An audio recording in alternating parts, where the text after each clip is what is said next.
Swayam Prabha. Digital India. Educated India.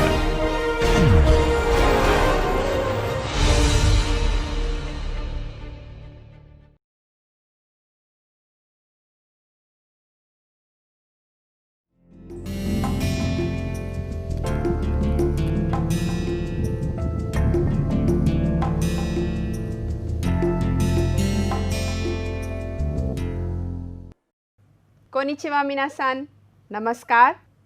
आज के इस जापानी भाषा एक परिचय के लेक्चर में आप सबका बहुत हार्दिक स्वागत है, अभिनंदन है। और हम उम्मीद करते हैं कि इन लेक्चर्स से जो भी आपके डाउट्स थे, जो भी आपकी कठिनाई थी भाषा में, वो धीरे धीरे करके दूर हो रही है और हम इसमें आपकी मदद कर पा रहे हैं। तो पिछले लेक्चर में हम लोगों ने ओमोइमास किया है, यानी कि ऐसा मैं सोचता हूँ या मैं सोच रहा हूँ। उसके साथ हम लोगों ने एक पार्टिकल किया था, पार्टिकल तो ये जो पार्टिकल है, ये तब हमने आपको बताया था किस लिए इसका प्रयोग किया जाता है, कोटेशन के लिए, कि जो भी बात हम कोट्स के अंदर कहना चाह रहे हैं, इन्वर्टेड कॉमास के अंदर कहना चाह रहे हैं, उस समय हम तो लगा करके ओमोइमास लगाते हैं और तब बताते हैं कि ऐसा मैं सोच रहा हूँ। इसी को हम आगे बढ़ाते हैं और ओमोइमास की जगह हम कुछ और लगाएंगे, वो है ईमास। अब ईमास क्या है ये अभी हम लोग आगे करेंगे। उससे पहले, जैसा कि हम लोग हर बार करते हैं, हम पहले तो अपना काइवा सुनेंगे और फिर देखेंगे कि उसमें नया क्या है और उसको पढ़ेंगे आज। तो आइए सबसे पहले हम काइवा सुनते हैं। तानाका-सान, निहोंजिन वा आसा हितो नि आत्ता toki ni nan to iimasu ka? Ohayou gozaimasu to iimasu. Soshite hiruma hito ni atta toki wa konnichiwa to iimasu. Ja, ban wa donna kotoba o tsukaimasu ka? Konban wa desu. Mata hito wa wakareru toki wa sayonara ka genki de to iimasu. Neru toki oyasumi nasai o tsukaimasu. Tanaka-san, greetings wa nihongo de nan to iimasu ka? Aisatsu to iimasu. Nihonjin wa aisatsu no naka ni yoku tenki ya kisetsu no kotoba o tsukaimasu. Tatoeba, ii tenki desu ne. Kyou wa atsui desu ne. Sou desu. Ki no densha no naka de tonari no kata wa watashi ni kyou wa ii tenki desu ne to iimashita. तो ये तो simple काइवा है। इसमें आप देख रहे हैं कि बहुत सारी जगह ये इन्वर्टेड कॉमास हैं, इसके अंदर कुछ कहा गया है। तो इसको अब हम लोग आज देखते हैं कि ये क्या है। तानाका-सान, निहोंजिन वा आसा हितो नि आत्ता तोकी, यानी कि मिलते समय, जब मिलते हैं तब। नी, क्योंकि टाइम एक्सप्रेशन है इसलिए पार्टिकल नी। नान तो इमास का, नान तो, नान आपने किया है शब्द, क्वेश्चन वर्ड है, मीनिंग क्या। नान तो ईमास का, ईमास माने क्या कहते हैं। और तो जो है यहाँ पर, ये जो इन्वर्टेड कॉमास में आएगा उसके लिए प्रयोग किया गया है। अब आप आगे इसका और अच्छी तरीके से प्रयोग देखेंगे। ओहायो गोजाइमासु तो ईमासु। ओहायो गोजाइमासु कहते हैं। सोचते और हिरुमा हितो नि आत्ता तोकी वा कोन्निचिवा तो ईमासु। और हिरुमा यानी कि दिन में जब किसी से मिलते हैं, आत्ता तोकी, तोकी माने समय, आत्ता आउ से आ रहा है, वर्ब आउ, और तोकी माने समय। आत्ता तोकी मिलते समय कोनिचिवा कहते हैं। जा बानवा दोन्ना कोतोबा ओ त्सुकाइमासु का? अच्छा, तो फिर अगर ऐसा है तो फिर बान यानी कि शाम को, दोन्ना कौन सा, कोतोबा ओ त्सुकाइमासु का, कोतोबा यानी कि शब्द या एक्सप्रेशन, त्सुकाइमासु आपको पता है प्रयोग करना। कोंबानवा देसु, तो इन्होंने तो इमास का प्रयोग न करके इन्होंने केवल देस किया है, कोम्बावा देस, कोम्बावा है। माता और फिर हितोवा वाकारेरु तोकी यानी कि अलग होते समय सायोनारा का गेंकी दे तो ईमास। तो क्या कहते हैं उस समय? सायोनारा या गेंकी दे, ये भी एक एक्सप्रेशन है, तो ईमास। अब गेंकी दे क्या है? गेंकी यानी कि स्वस्थ है और दे स्वस्थ रहिए, अपना ध्यान रखिए, अपना ख्याल रखिए और सेहत ठीक रखिए, इसका अर्थ ये है।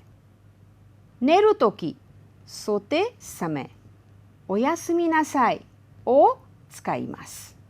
सोते समय ओयासुमी नासाई, ये भी एक एक्सप्रेशन है यानी कि गुड नाइट, ओ त्सुकाइमास, इसका प्रयोग करते हैं। अब इतनी सारी बात हो गई, इतनी सारी ग्रीटिंग्स हो गई, तो मीरा सान जानना चाहती हैं, तानाका सान ग्रीटिंग्स वा निहोंगो दे नान तो इमास का? ग्रीटिंग्स को निहोंगो में क्या कहा जाता है? आईसात्सु तो इमास। निहोंजिन वा आईसात्सु नो नाकानी, नो नाकानी आपने किया हुआ है कि इस ग्रुप के अंदर, इस सेट के अंदर, तो निहोंजिन वा आईसात्सु नो नाकानी यानी कि बहुत सारी आईसात्सु हैं, बहुत सारी ग्रीटिंग्स हैं, उनके अंदर योकु तेंकी या किसेत्सु, तेंकी माने वेदर या किसेत्सु माने मौसम, नो कोतोबा ओ त्सुकाइमास, इसका बहुत सारा प्रयोग करते हैं। या भी आपने पहले किया हुआ है, तो की जगह एंड यानी कि और जब आप या का प्रयोग करते हैं, या का प्रयोग करते हैं, तो एक या दो चीज़ें ही केवल आप मेंशन करते हैं, सब चीज़ें मेंशन नहीं करी जाती हैं।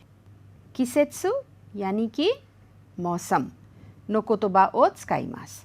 तातोएबा एग्जाम्पल, ई तेंकी देसने, ये भी एक एक्सप्रेशन है। देखिए, ई तेंकी देसने के मतलब है मौसम बहुत अच्छा है। क्यों वा आत्सुई देसने, ये भी एक एक्सप्रेशन है, आज बहुत गर्मी है। तो इस तरीके के जो एक्सप्रेशंस हैं, इनसे अक्सर बात शुरू करी जाती है किसी से भी मिलने पर। तो मीरा सान कहती हैं सो देस, बहुत एक्साइटेड होकर के, बहुत खुश होकर के वो कहती हैं हाँ हाँ ऐसा ही है बिल्कुल।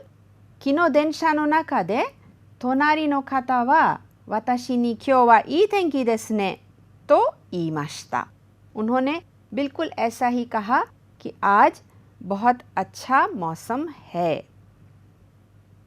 ये आपका सब स्क्रिप्ट में है, इसको देखिए, पढ़िए, लिखने की कोशिश करिए और याद करिए स्क्रिप्ट को। तो अभी आपने काइवा में तो इमास पढ़ा। इमास हुआ कि ऐसा कह रहे हैं या कहते हैं। तो किस चीज़ के लिए प्रयोग किया जाता है ये ज़्यादातर प्रत्यक्ष या अप्रत्यक्ष भाषण या स्पीच को बताने के लिए इसका प्रयोग किया जाता है। अगर हम अंग्रेज़ी में कहें तो डायरेक्ट और इनडायरेक्ट स्पीच के लिए तो इमास का प्रयोग किया जाता है। कोई व्यक्ति क्या कह रहा है, उसने क्या कहा, वो ऐसा कहता है या लोग ऐसा कहते हैं या लोग ऐसा कह रहे हैं, ऐसे समय में इसका प्रयोग किया जाता है। ज़्यादातर पोलाइट फॉर्म के साथ ही या प्लेन फॉर्म के साथ ही इसका प्रयोग होता है। अब इसके हम लोग एग्जाम्पल्स देखते हैं कि क्या हैं। देखिए, ये आपने तस्वीर पहले भी करी है कि ये दो लोग हैं और ए सान जो हैं यहाँ पर वो पूछ रहे हैं सोरेवा नांदेस का। देखिए, सोरेवा नांदेस का, तो ये कहते हैं कोरेवा हाइजारा देस। ये आपने किया है पहले, बहुत सिंपल है कि ये क्या है, उन्होंने बताया ये हाइजारा है। अब देखिए, सोरेवा नान तो इमास का, इस चीज़ को, ये जो वस्तु है यहाँ, इसको हम क्या कहते हैं या ये क्या कहलाती है। तो यहाँ पर थोड़ा सा बदल गया है। मोटे तौर पर मीनिंग वही रहता है, लेकिन ग्रामेटिकली, व्याकरण के तौर पर ये थोड़ा अलग है। कोरेवा हाइजारा तो इमास। अब इसमें फ़र्क क्या है देखिए, दोनों वाक्य जो हैं वो पोलाइट हैं और ये बहुत स्पष्ट है कि किसी वस्तु के बारे में पूछ रहे हैं। लेकिन इसमें डिफरेंस क्या है? डिफरेंस ये है कि जो पहला वाक्य है कोरेवा नान देस का, ये सीधे से बताता है कि ये वस्तु क्या है। ये जो हमारे सामने वस्तु रखी है जिसको वो पॉइंट कर रहे हैं, जिसकी तरफ इशारा कर रहे हैं, वो वस्तु क्या है। और दूसरे वाक्य में क्या है, यहाँ पर हमने थोड़ा सा बदल दिया है और यहाँ पर हम दोषी का प्रयोग करते हैं, यानी कि वर्ब का प्रयोग करते हैं। तो क्रिया क्या है, वो है इमास। सोरेवा नान तो इमास का। अब आप देखिए उस वस्तु को हम क्या कहते हैं। तो बहुत बड़ा डिफरेंस है दोनों में।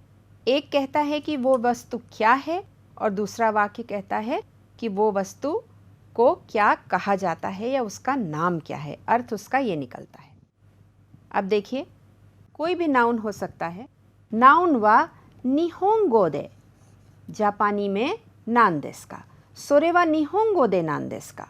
सोरे कुछ भी हो सकता है, डिक्शनरी हो सकता है या गॉगल्स हो सकता है या वॉच हो सकता है अंग्रेज़ी में। तो सोरे वा निहोंगो दे नान देस का, डिक्शनरी वा निहोंगो दे नान देस का। अब इसको हम इमास से भी कह सकते हैं। नाउन वा निहोंगो दे नान तो इमास का। जो भी नाउन है, जो भी वस्तु है, यहाँ पर वॉच हो सकता है या घड़ी हो सकता है या चश्मा हो सकता है। इसको हम जापानी में क्या कहते हैं? चश्मे को जापानी में क्या कहते हैं? चश्मा वा निहोंगो दे नान तो इमास का। तो चश्मा वा निहोंगो दे मेगाने तो इमास। तो सोरे की जगह हम नाम भी दे सकते हैं। नाउन है यहाँ, नाउन यहाँ पर है, तो इसको हम लिख सकते हैं। अब देखिए यहाँ पे एक और चीज़ आप कर सकते हैं। नाउन तो यहाँ पर है ही, नाउन वा जो भी भाषा है उसमें, तो हम अगर लैंग्वेज यहाँ लेते हैं तो हम फ्रांस गो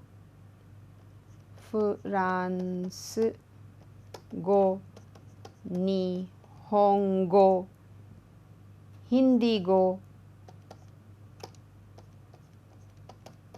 जो भी वस्तु हो यहाँ पे, वा फ्रांस गो दे नान तो इमास का।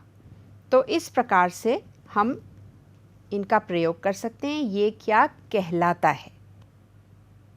सोरेवा निहोंगो दे नान तो इमास का, कोरेवा निहोंगो दे हाइजारा तो इमास। अब मोटे तौर पर सबका अर्थ एक है, लेकिन व्याकरण के तौर पर ये सब बिल्कुल अलग अलग हैं।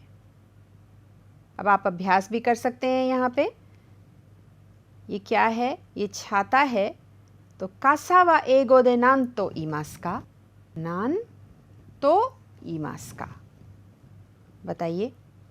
अम्ब्रेला तो इमास, कासा वा एगो दे अम्ब्रेला तो इमास। अब बताइए ये क्या है? ये सूरजमुखी है, सनफ्लावर है।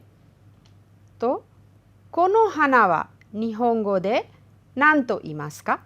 अब बताइए आप इसको क्या कहेंगे?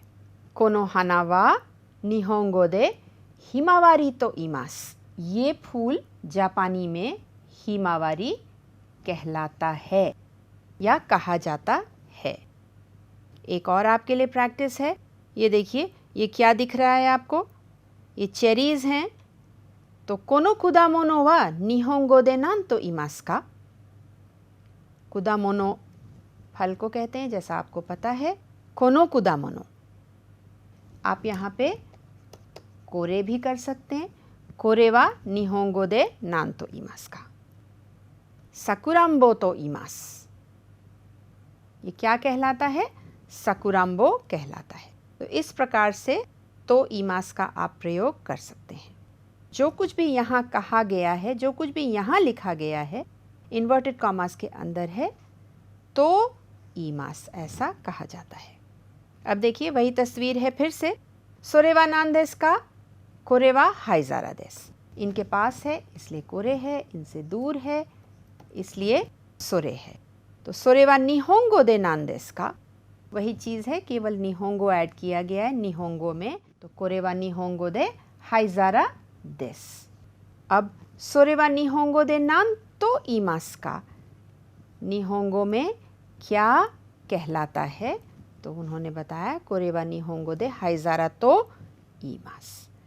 अब देखिए सोरेवा नान देस का वही सवाल है, कोरेवा हाइजारा तो यू मोनो देस। ये हाइजारा तो यू कहलाने वाला मोनो यानी कि वस्तु है, ये हाइजारा कहलाने वाली वस्तु है। तो इमास जो है ये थोड़ा अलग तरीके से प्रयोग किया गया है यहाँ पे। तो जो है वो कोटेशन मार्कर है, यानी कि कोटेशन में जो होता है, जो भी इन्वर्टेड कॉमास में होता है, उसको तो और इमास करके हम बताते हैं।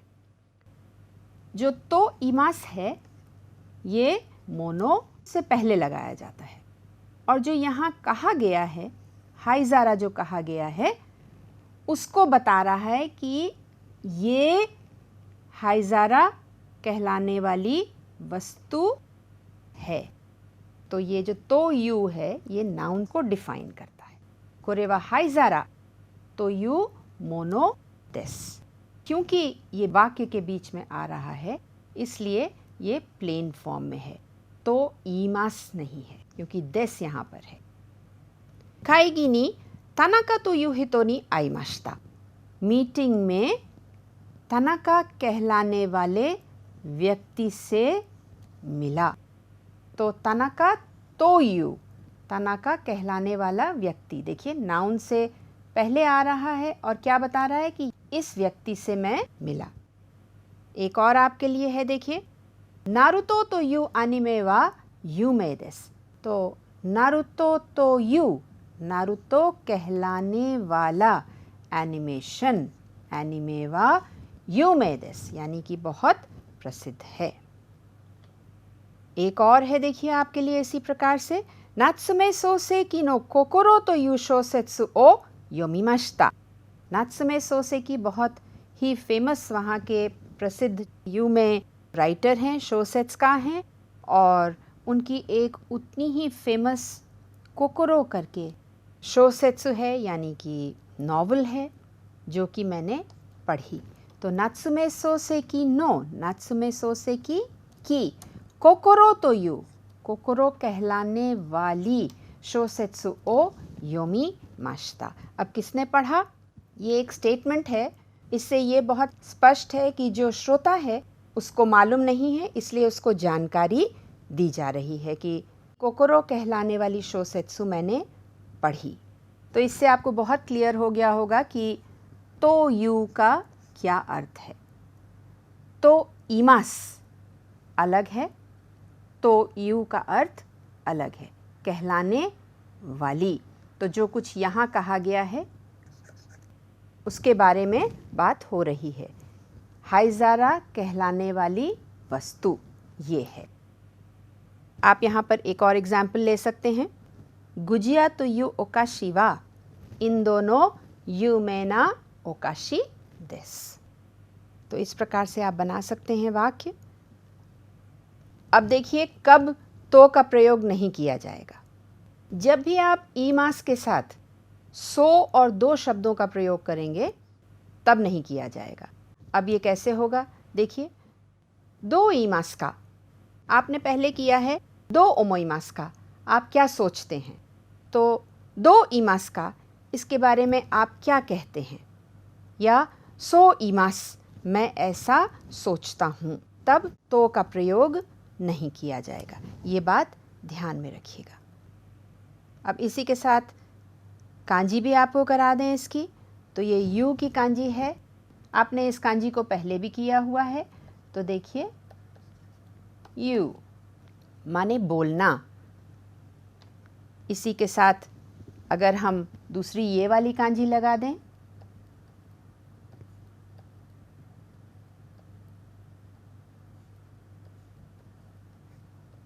तो ये बन जाता है कोतोबा। देखिए यहाँ पे कोतोबा माने शब्द। तो इस प्रकार से बा अगर लगा दें हम यहाँ पे ये कांजी तो कोतोबा बन जाता है। वैसे इस कांजी का अर्थ है हाप्पा यानी कि लीफ, कोई फ्लैट चीज़ हो उस समय ये प्रयोग में आती है। और इसका जो रेडिकल है वो है घास। अब देखिए कोतोबा त्सुकाई यानी कि शब्दों का प्रयोग करना। त्सुकाई मास आपने किया है, त्सुकाउ माने यूज़ करना, तो ये भी एक नई कांजी है।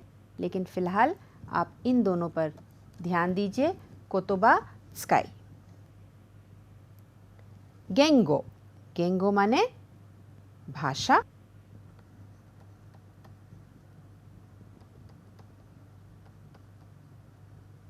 गेंगो, गेंगो माने भाषा। गो आपने किया है निहोंगो के साथ, इसमें ये भी कांजी है और अन्य और भी कांजी हैं, 3 कांजी से बना करके गो बना है। अब देखिए गेंगो गाकुशा, गेंगो गाकू आपने किया है दाई गाकू में, और शा एक नई कांजी है आपके लिए।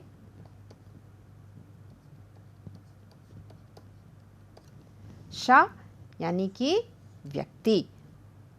तो गेंगो गाकुशा यानी कि लैंग्वेज का ज्ञाता, ये भी एक नई कांजी है, नया शब्द है। उन्हीं कांजी को वापस से प्रयोग करके नया शब्द बना रहे हैं। गेंगो देखिए आ गया यहाँ पे, और ये आपने ओशिएरु किया है कांजी में, तो क्यो इकु। तो गेंगो क्यो इकु यानी कि भाषा की पढ़ाई, ये भी आपको कराया जाएगा और ये भी आपको बाद में कराया जाएगा। तो इतनी सारी कांजी है, कुछ नए शब्द हैं, इनको लिखिए और इनका अभ्यास करिए। अब देखिए आपके काइवा में एक और शब्द था योकू। आपने ये शब्द जो है फ्रेज में किया है, अभिव्यक्ति में किया है, योकू इराशाइमाशिता। जब भी कोई व्यक्ति आपके घर आता है, आपके घर मिलने आता है कोई जना, तब आप इस फ्रेज का प्रयोग करते हैं, उनको वेलकम करते हैं। और जाहिर सी बात है कि कोई अगर आपके घर आता है तो आपको खुशी होती है, आपको अच्छा लगता है कि वो घर आए हैं, तो ये जाहिर करना भी बहुत ज़रूरी है कि आपको खुशी हुई है। तो आप कहते हैं योकू इराशाई माशिता, यानी कि मुझे बहुत खुशी है कि आप मेरे घर आए। अब योकू जो है एक फुकुशी भी है, और फुकुशी क्या है? फुकुशी जो है एक क्रिया विशेषण है, यानी कि एडवर्ब है। ये एक फ्रीक्वेंसी एडवर्ब है। अब फ्रीक्वेंसी एडवर्ब से हमारा अर्थ ये है कि कितनी बार कोई कार्य हुआ है, तो उसके बारे में ये जो है ये एडवर्ब बताता है। जैसे कि हिंदी में हम कहते हैं बहुत, या हम कहते हैं काफ़ी। तो काफ़ी बार हमने कोई काम किया या काफ़ी बार हम कोई कार्य करते हैं, तो उस समय योकू का प्रयोग किया जाता है। योकू को जो है 2 तरीके से उसका प्रयोग होता है। एक फ्रीक्वेंसी के लिए होता है, जैसा कि अभी हमने आपको बताया है, और दूसरा जो है वो अमाउंट के लिए होता है, यानी कि कितनी क्वांटिटी है।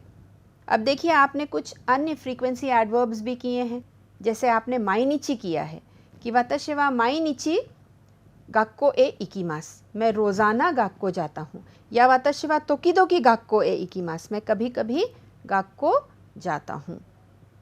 तो उसी तरीके से योकू भी एक फ्रीक्वेंसी एडवर्ब है, और अमाउंट के लिए और फ्रीक्वेंसी दोनों के लिए उसका प्रयोग होता है। तो आइए देखते हैं कि कैसे किया जाता है इसका प्रयोग। वाताशी वा योकू कोचा ओ नोमिमास। अब योकू जो है ये फ्रीक्वेंसी के लिए यूज़ किया गया है कि मैं बहुत चाय पीता हूँ, काफ़ी बार चाय पीता हूँ। अमाउंट के लिए नहीं यूज़ किया गया है, क्वांटिटी के लिए नहीं है। वाताशी वा योकू एगा ओ मीमास, मैं काफ़ी पिक्चर देखता हूँ, काफ़ी बार पिक्चर देखता हूँ। अब देखिए ये सज्जन जो हैं ये खाना बना रहे हैं, कुछ निहोन रियोरी लग रहा है। तो वाताशी वा योकू निहोन रियोरी ओ त्सुकुरिमास, मैं अक्सर निहोन रियोरी बनाता हूँ। ये सज्जन जो हैं आराम कर रहे हैं, बहुत खुश हैं, कोई काम नहीं कर रहे हैं। तो वाताशी वा योकू यासुंदा, मैंने बहुत आराम किया। तो इन्होंने यहाँ पर ये एक स्टेटमेंट दिया कि मैंने बहुत आराम किया, मैं बहुत चैन से बैठा। अब यहाँ पर आप देखेंगे कि इस जगह पर फ्रीक्वेंसी नहीं है, कितनी बार आराम किया ये नहीं इन्होंने बताया, इन्होंने ये बताया है कि इन्होंने बहुत आराम किया है। तो इसमें एक प्रकार से आप समझ सकते हैं कि ये अमाउंट के लिए कह रहे हैं, काफ़ी आराम किया है। अब आप बताइए, तस्वीर में बच्चे खेल रहे हैं तो आप इसका योकू का कैसे प्रयोग करेंगे? योकू आसोबिमास, खोदोमो वा योकू आसोबिमास। बच्चे खूब खेलते हैं, बहुत खेलते हैं। ये देखिए, ये पिकनिक मना रहे हैं अपने परिवार के साथ। तो तानाका सान वा काजोकु तो योकू पिकनिक नि इकिमास, मतलब यहाँ पे फ्रीक्वेंसी की बात हो रही है, नंबर ऑफ टाइम्स, कितनी बार ये पिकनिक जाते हैं, या बहुत पिकनिक जाते हैं, काफ़ी पिकनिक जाते हैं, ये अक्सर पिकनिक जाते हैं, इस बारे में बात हो रही है। तो अब आपको योकू का प्रयोग अच्छे से समझ में आ गया होगा। बहुत और काफ़ी, अक्सर हिंदी में आप समझ सकते हैं कि योकू का इस प्रकार से प्रयोग किया जाता है। यहाँ पर जो तो इस्तेमाल किया गया है वो के साथ है, विथ का मीनिंग है के साथ। तो इशोनी नी का प्रयोग है। अब देखिए, यहाँ पर एक पिक्चर है आपके लिए। ये बहुत परेशान है, जाड़ा भी लग रहा है, कुछ दुखी भी हैं। तो इनको क्या हो गया है? देखिए, एक छोटा सा कॉन्वर्सेशन है आपके लिए। काइवा है, दो शिमाश्ता का चोत्तो गुआएगा वारुई देस, यानी कि थोड़ी सी मेरी तबीयत ख़राब है। नेत्सुमो आरिमास का, बुखार भी है आपको क्या? मो यहाँ पर इसलिए है क्योंकि इन्होंने बताया कि इनकी तबीयत ख़राब है। हाई कुसरीवा। अब जापानी में एक चीज़ आप देखेंगे कि अक्सर जो वाक्य है वो आधा ही छोड़ दिया जाता है। कुसरी ओ नोमीमाश्ता का ये होना चाहिए था, लेकिन कुसरी वा इंटोनेशन अगर राइजिंग है तो पूरा पूरा अर्थ समझ में आता है। कुसरी वा मादा देस, अभी तक नहीं खाई है। तो ब्योइंग नी की मशोक का, वो अपनी तरफ से पूछ रहे हैं, ऑफ़र करना चाह रहे हैं कि क्या ब्योइंग चलें हम लोग? तो सुमिमासेन, माफ़ कीजिएगा, लेकिन ओनेगाई शिमास, क्या आप मुझे ले चल सकेंगे? तो रिक्वेस्ट है, आपने पहले भी किया है रिक्वेस्ट ओनेगाई शिमास, इस प्रकार से भी प्रयोग किया जा सकता है। आप बीमार हैं और आप रिक्वेस्ट कर सकते हैं अपने मित्र से, उनसे अनुरोध कर सकते हैं कि मुझे कृपया आप ले चलिए। तो देखिए, जैसा हम लोग कोतोवाज़ा करने का प्रयास करते हैं, तो आज का कोतोवाज़ा क्या है? आपको क्या समझ में आ रहा है? यहाँ पे एक कान लगा हुआ है, ये लोग दो बात कर रहे हैं, एक आँख है, तो ये है क्या? काबे नी मिमी आरी, शोजी नी में आरी। तो काबे यानी कि दीवार, दीवार के में कुछ कान है, और मिमी कान, और शोजी यानी कि ये जो पेपर का, कागज़ का दरवाज़ा है, उसमें में अरी। तो इसका अर्थ क्या हुआ? हिंदी में भी ये कोतोवाज़ा है, दीवारों के भी कान होते हैं। तो इससे आपको बिल्कुल स्पष्ट हो गया होगा कि ये कोतोवाज़ा क्या है। यानी कि कोई भी बात अगर आपको करनी हो जो आप सबके सामने व्यक्त नहीं करना चाहते हैं, जो आप बताना नहीं चाहते हैं, जो आप नहीं चाहते हैं कि कोई जना जाने, तो आप उसको बहुत धीरे से कहिए, बहुत ज़्यादा ज़ोर ज़ोर से कहने की आवश्यकता नहीं है। हर बात हर समय कहने की ज़रूरत नहीं है, सतर्क रहने की ज़रूरत है, क्योंकि दीवारों के कान हो सकते हैं, कोई भी दीवार के पीछे खड़ा होकर के सुन सकता है। तो जो जापानी दरवाजे होते हैं पेपर के बने होते हैं, और वो स्लाइडिंग दरवाजे होते हैं, उनको स्लाइड करके खोला जाता है, ना कि जैसे हम लोग पूरा दरवाज़ा धक्का दे करके खोलते हैं। और ये क्योंकि पेपर के होते हैं तो बहुत ही हल्का पेपर होता है, जिससे रोशनी भी अंदर आए और जो है कमरा बहुत अच्छे से लिट रहे, पूरी अच्छी रोशनी रहे कमरे में। तो जो है ये दरवाजे क्योंकि पेपर होता है तो सुनाई भी दे सकता है, और पेपर इतना मोटा नहीं होता है, इसलिए उसमें से कभी कभी दिख भी सकता है, परछाई भी पड़ सकती है। तो इसलिए जो है बहुत ध्यान से करिए कि कितने लोग अंदर कमरे में हैं, कितने लोग बात कर रहे हैं, क्या बात कर रहे हैं। अगर आप छुपाना चाहते हैं, बात को नहीं व्यक्त करना चाहते हैं, तो बहुत ध्यान से और धीमे से बात करिए, यानी कि बहुत सतर्क रहिए। तो ये शायद कोतोवाज़ा उस समय का है जब राजा महाराजा लोग बहुत अपने दुश्मनों से बचने के लिए इस तरीके के हिमित्सु रखा करते थे और तरह तरह के प्रयोग किया करते थे, जिससे कि अगर कहीं कोई जना सुन भी ले तो वो या तो बाहर ना जा पाए, पहले तो सुन ही ना पाए, और अगर सुन ले तो बाहर वो बात जा ना पाए। तो इसलिए दीवारों के भी कान होते हैं, इसलिए बहुत सतर्कता से, बहुत सतर्क हो करके कोई बात करनी चाहिए। ये मिमी की कांजी है, मे की कांजी है, या आपने करी है। तो मिमी की कांजी देखिए, 1 2 3 4 5 और 6। ये मिमी की कांजी है, ये दोआ की कांजी है, यानी कि दरवाजे की कांजी है। काबे की कांजी हम लोग बाद में भी कर सकते हैं। ये आसान कांजी है, इसलिए इसको अभी यहाँ कर सकते हैं। तो इसको ध्यान रखिएगा, बहुत फेमस कोतोवाज़ा है जापानी में।